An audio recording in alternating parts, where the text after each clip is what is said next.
I'm Eleanor from the KU Natural History Museum. Do you like making music? Listening to and making music are some of my favorite things. But did you know that music is both an art and a science?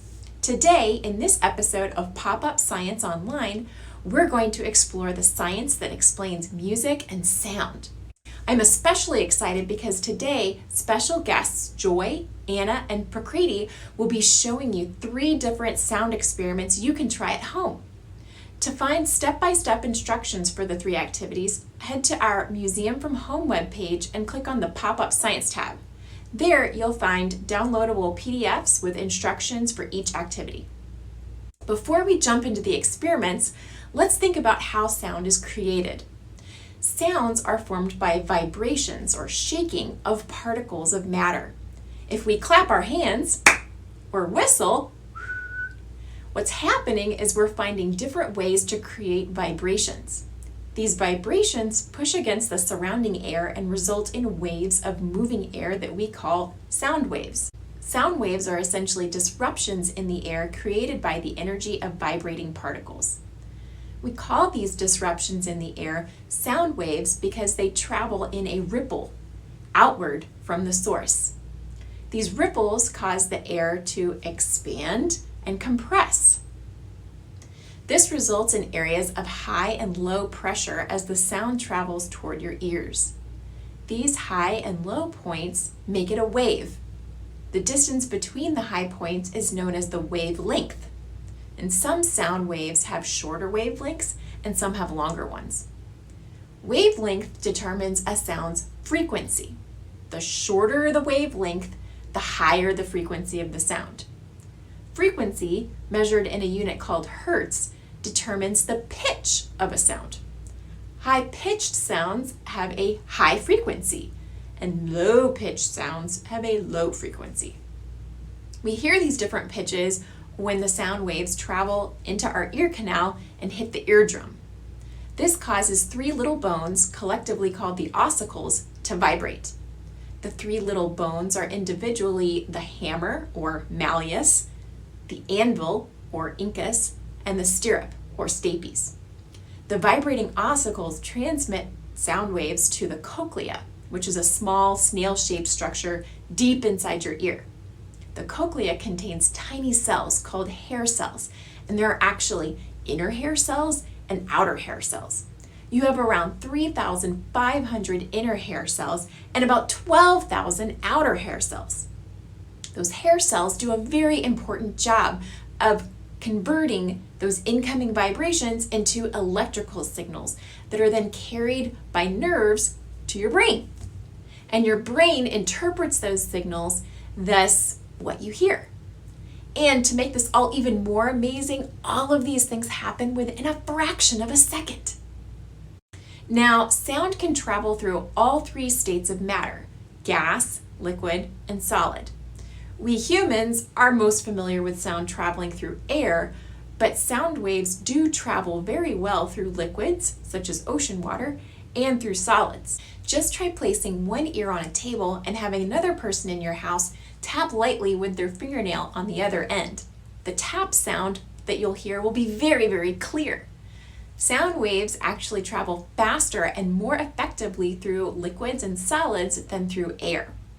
Sound travels the fastest at 6,000 meters per second through solids. And this is because the molecules of solids are more tightly packed together than in liquids.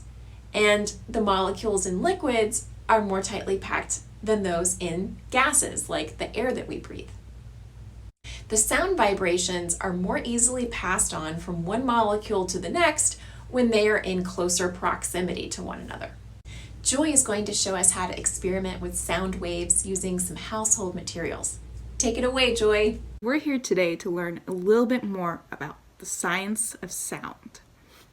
For this activity, we're going to need a metal object like a spoon. Next, we need some string that's at least 30 inches or longer. You're also going to need a hard surface like a table as well for this activity. We're going to start our activity with the string and the spoon. We're going to tie the spoon to the middle of the string If you guys have like a hole in your spoon, that's actually more convenient. So I'm gonna tie it. And we just gotta make sure it just sticks on pretty well. It's intact. And then once you've done that, we're gonna tie the ends of the strings or fingers, like tie a loop around it. So what we're gonna do is we're gonna nudge the spoon while we stick our fingers in our ear. That way we can hear the sound of the spoon. Okay. And make sure you have a table for the spoon to clash against. So.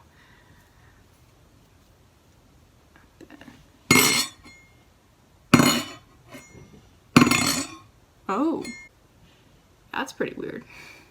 Instead of hearing a sound like this, we heard a much deeper, louder sound. And that's because the sound traveled a little differently this time when we hear it.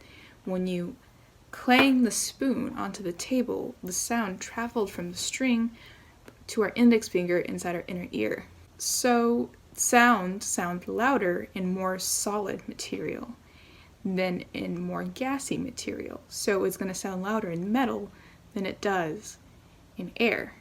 And similarly, it sounds different in water. It's going to sound slightly louder than it does in air. And that's how whales hear. Well, I hope you guys learned a lot from this activity video, and I hope you guys do this activity at home. See you guys. As Joy alluded to, the model she demonstrated is similar to how cetaceans, whales, dolphins, and porpoises hear underwater. In toothed whales, like the orca, instead of sound coming in through an ear canal, sound comes in through fatty tissues in their jaw. The fatty tissues in the whale's jaw are attached to what's called an acoustic funnel, where the ear bones vibrate and translate sounds to a fluid-filled inner ear. And speaking of how whales hear underwater, did you know that many different kinds of animals can detect frequencies way outside of the range of human hearing? Humans can hear sounds that range from about 20 hertz up to 20,000 hertz, but elephants can detect and generate frequencies below 20 hertz, which they use for long distance communication. Dogs and cats can detect frequencies well above 20,000 hertz. And bats use very, very high frequencies, well beyond even what dogs and cats can hear, for echolocation.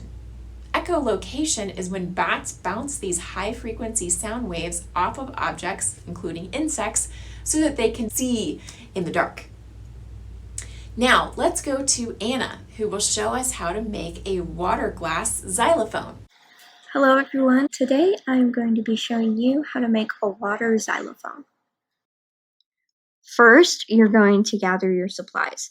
As you can see in front of me, I have 4 cups that are the same size. It's important to have cups of the same or similar size, and especially cups that are glass. The glass is going to make it easier to hear when you have water inside of them. Then you're going to need a metal spoon, fork, knife, something that you can hit on the side of the cup. And I have a towel in case things get spilled. Next, you're going to take a pitcher of water and fill your cups. Fill the cups at varying heights. This first cup, I'm going to fill with the most water. The next cup with the second most amount of water. The third cup with the third most amount. And finally, the last cup with the least amount. Then, make sure your cups are spaced apart and not touching, and test out which cup you think is going to make the highest sound. Although you may not be able to hear it here, the cup that has the most water in it is going to make the lower sound. And the cup with the least amount of water in it is going to make the highest sound. You can add more cups or varying amounts of water to make your very own water xylophone. Try this at home and make your own song.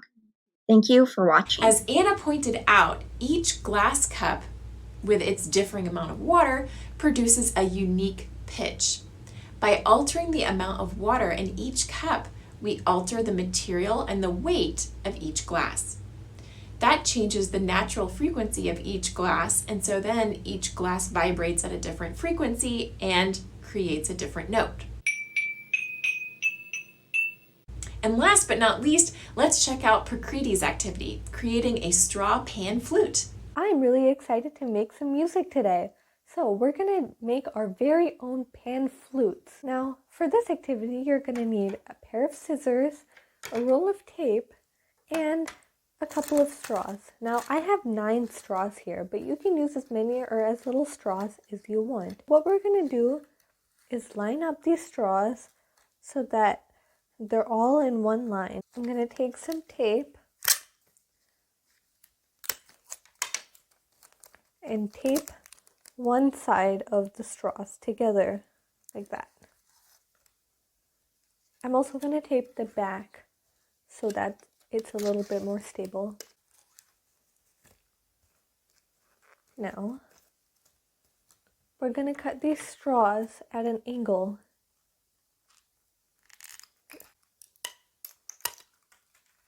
So that it forms kind of like a V. And there you have it.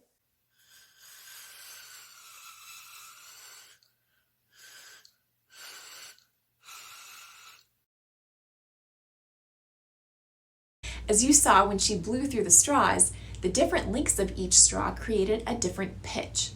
As the length of the straw is reduced, the note produced has a higher pitch. And this is because the column of air that vibrates is getting shorter as you blow on the shorter straws. Well, that's all we have time for today. I hope you have lots of fun trying out these different sound experiments, and we'd love to see your experiments, so please feel free to post pictures or videos tagging the KU Natural History Museum account on Facebook, Instagram, or Twitter. Thanks for joining us today. Make sure to mark your calendars for next month on August 8th, when I and my friend Colleen will teach you about a chemical analysis method called paper chromatography. Bye-bye!